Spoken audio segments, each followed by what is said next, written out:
If you guys want coins for FC24, make sure you check out MMOEXP.com. Their link is down in the description. They're very fast, they're very cheap, they're very reliable, and if you use my code Rema, you can get yourself a lovely 5% discount. So what's up guys, it's Ash here and welcome back to a brand new video. Now in today's video guys, we're going to be talking about defending in EA FC24 and how you can get better at it. Now if you're struggling a lot with defending in this game, it's because EA have made it a lot more manual than in previous years. So there are a few tricks I can give you to help you guys out if you are struggling with defending. But just before we get started guys, I would very much appreciate it if you could drop this video a thumbs up, as it does really help me out, and don't forget to subscribe to the channel if you are new so you never miss out on any videos like this one. And with all that aside guys, let's get started with today's video.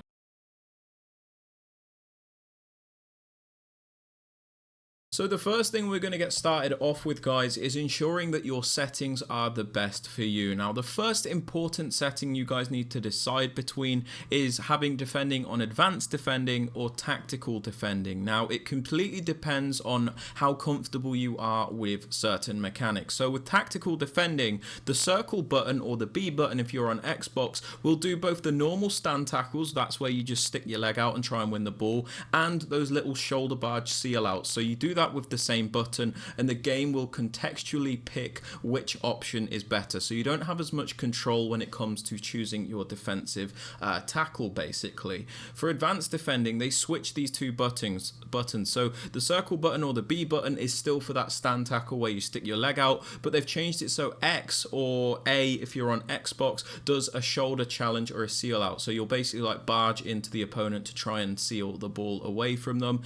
So it is a bit more difficult to get used to. So if you're struggling with advanced defending at the moment, for now you could try tactical defending if that makes it easier for you, but based on this video I'm going to be using advanced defending. So advanced defending does take a lot of time to get used to, but when you get used to it you have much more control in defense and it is a better option long term.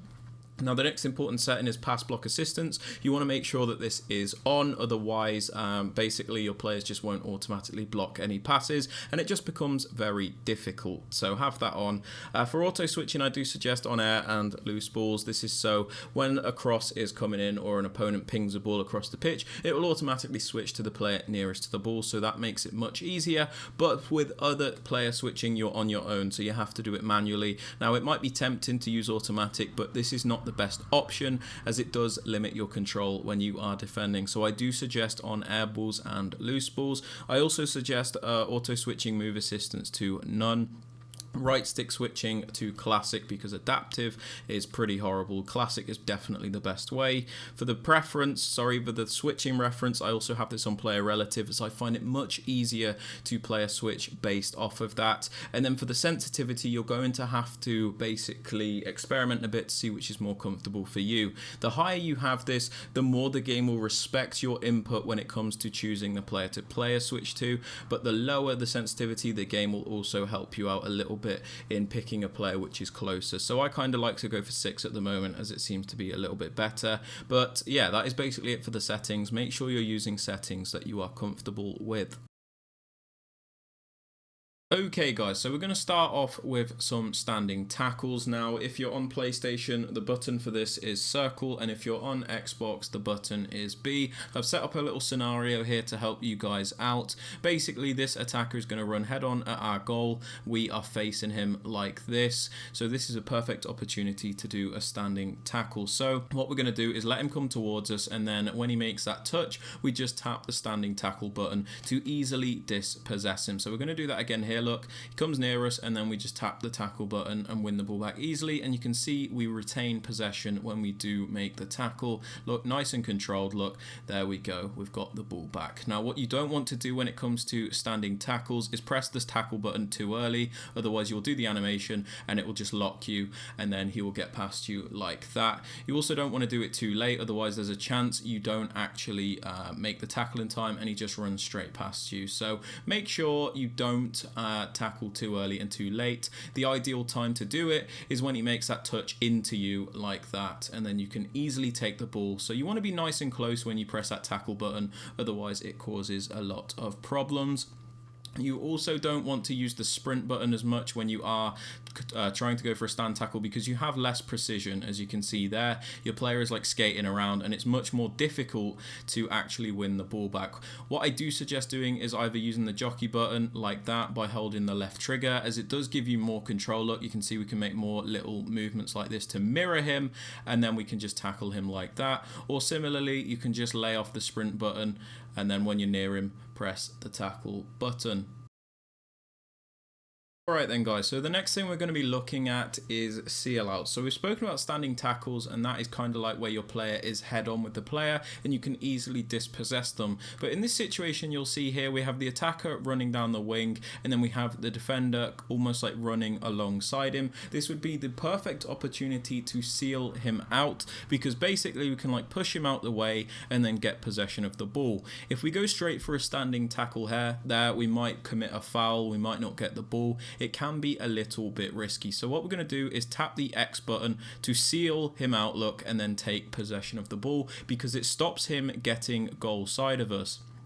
It's very important not to let this attacker here get right round down the byline and then cut across. We basically don't want to let them get goal side, which is why the seal out is so good, because we can like push across him and stop him getting across us to get goal side. So we're going to look at this again. Look, we tap X, look, and there we go. We cut across and take the ball back very easily. We're going to do it again here, look.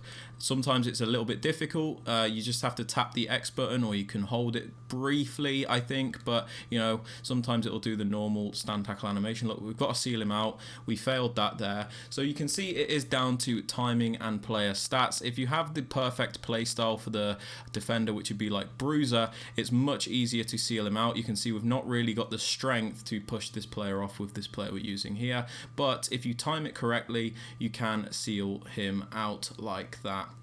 So it takes a lot of trial and error, which is why I suggest going into like scenario mode in the practice arena and just trying this out. Look, you can see we sealed it out and we stop him getting through. You might not always get the ball back from this either, but you can put a lot of pressure on the player. That's a really good example there. You can see we just completely cut him off and stopped him being able to get across us. Sometimes, again, it can be a little bit ignorant with your responses, but you want to kind of like get in front of him slightly like this. You want to get slightly in front so you can like push across. If you're sealing out from behind, it's just not going to work. You have to get at least like to the side of him or slightly in front of him to allow that to work just like that. So it does take a lot of getting used to, but it is a very, very useful mechanic if you understand how to use it. Now we're going to take a look at slide tackling, guys, and to do a slide tackle on the PlayStation, you obviously press the square button. On the Xbox, you will press the X button. If you want to do a hard slide tackle, which is where you fly in with a lot of momentum and often send the ball out of play, just hold RB or R1, depending on which system you're on, to do a hard slide tackle when you press the square button. So in my case, on the PlayStation, I'll hold R1, and then I will also press the square button to do a hard slide tackle, but that is when you want to send the ball out of play. So when do you want to use a slide tackle? If we take a look at this situation here, the ball is loose. The attacker in the yellow shirt does not have control of the ball. They've not taken a touch, and you can see we're also pretty far away from the ball at this point as well, but we're a little bit closer than the attacker. So we have a great chance of running across and sliding the ball before the attacker has a chance to make a touch past us. So you need to be quick when you're making these decisions, and you don't want to use slide tackles as a default, because a lot of the time they're very risky and the attacker will skip past you. So in this situation here, look, we have a good chance to slide tackle. So what we're going to do is run across and win the ball back with a slide tackle.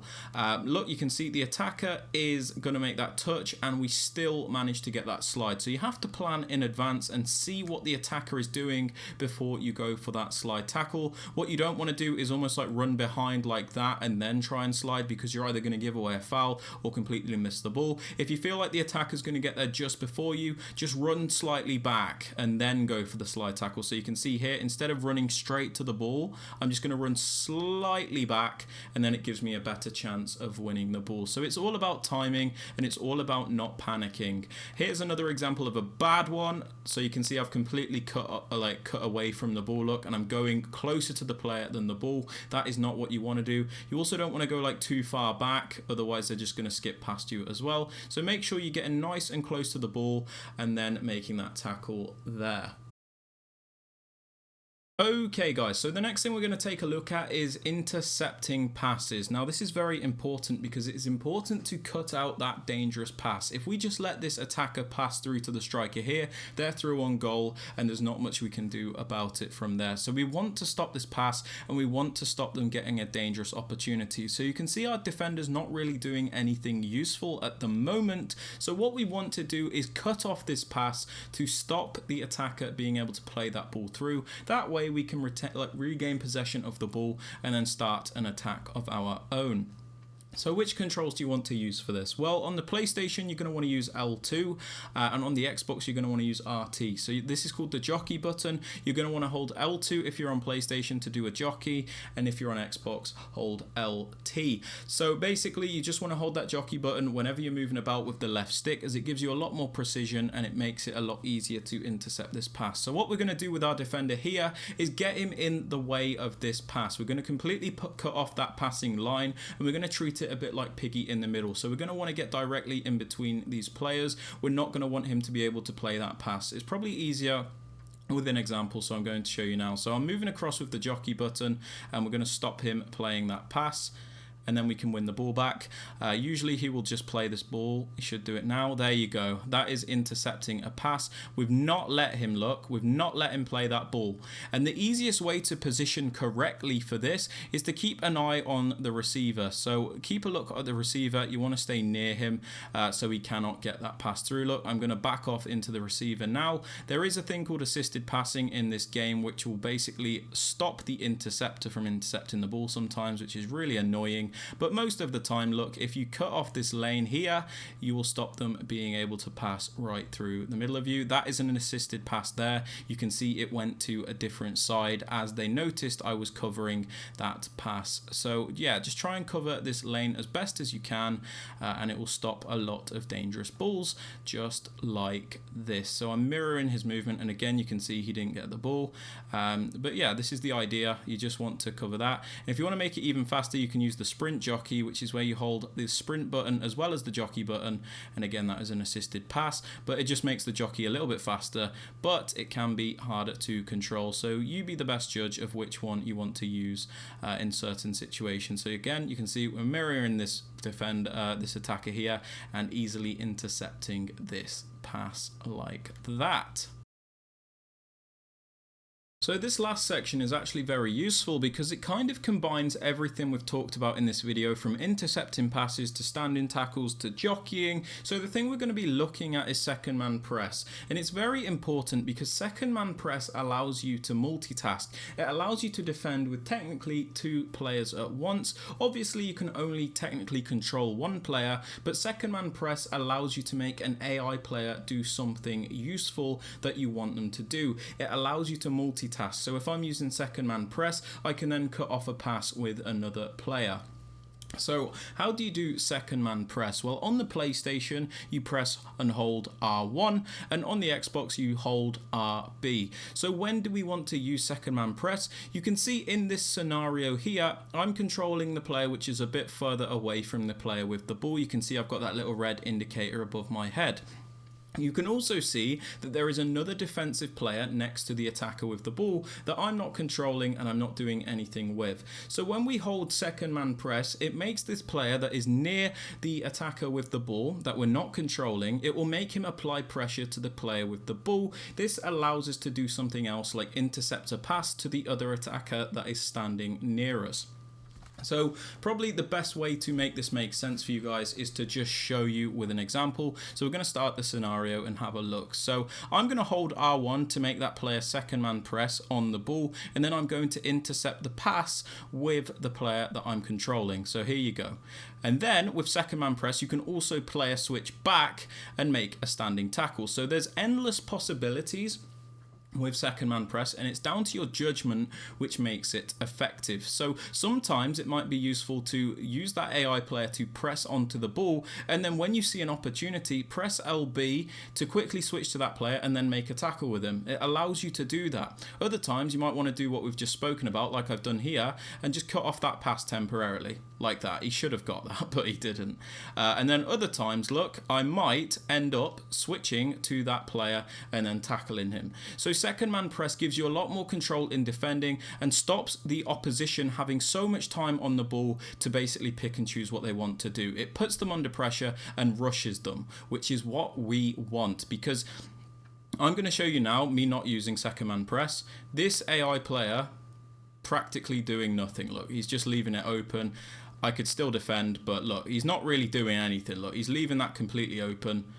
And yeah, it's not too effective. But if we do second man press like we were talking about, it stops the ball carrier being able to just run right through you, and it allows you time to do other things like intercepting that pass. So it's very important, and second man press allows you to combine everything that we've spoken about in this video.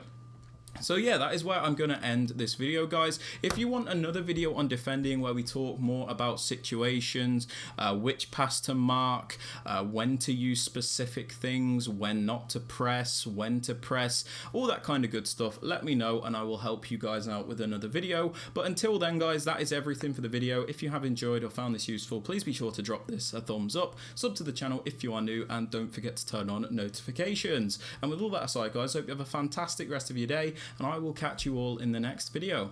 Peace out.